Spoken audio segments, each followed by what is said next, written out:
soldering iron. A powerful tool. Those who wield it are granted the ability to bond metals at the molecular level. Building electronics is all about making connections, and solder makes excellent electrical connections. And if you're thinking that it's too complicated or time-consuming or dangerous, well, let's just get this out of the way.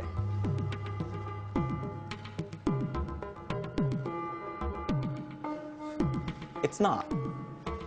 It helps to understand that solder isn't some type of hot metal glue. No, solder actually fuses to each surface, and the magic ingredient that makes that fusing happen is heat. And of course, that's where the iron comes into play.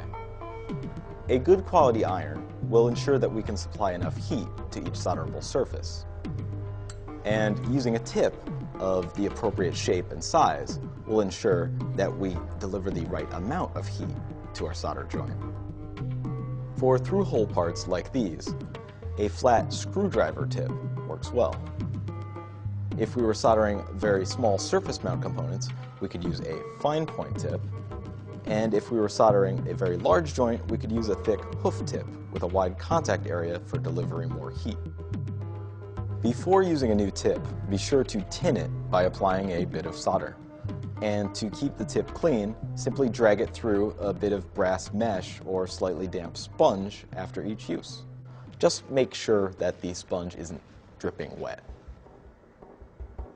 To heat both the component lead and copper pad evenly, place the tip right at the joint where they meet. To avoid overheating, don't apply heat for longer than 2 seconds.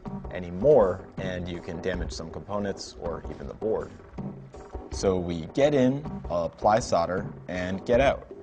All nice and quick-like. A fume extractor can quickly remove the resulting wisps of smoke. Now, about that apply solder part. Notice I first touch the solder to the iron and then bring it down and around the component lead. This causes the solder to quickly melt, so I can smoothly paint the rest of the joint in place in one fluid motion. After pulling the solder lead away, I remove the iron and allow the connection to quickly cool undisturbed. We can tell we have a good solder joint when the surface appears smooth and shiny, with slightly concave slopes on either side. It all has a sort of fluid characteristic to it.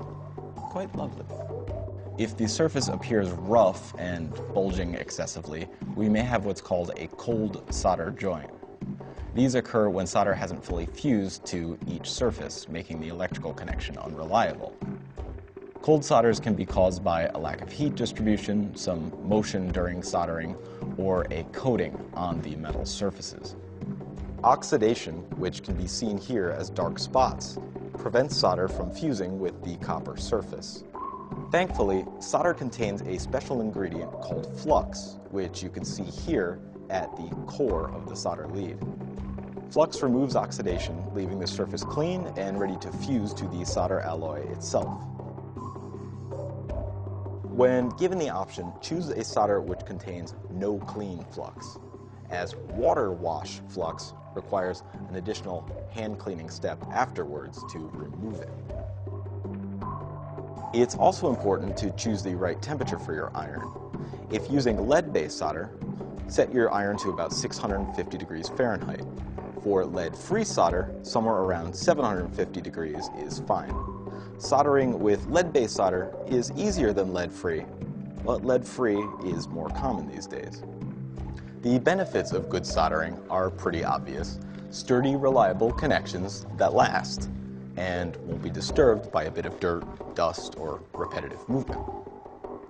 And speaking of repetitive movement, let's see if this thing works, shall we?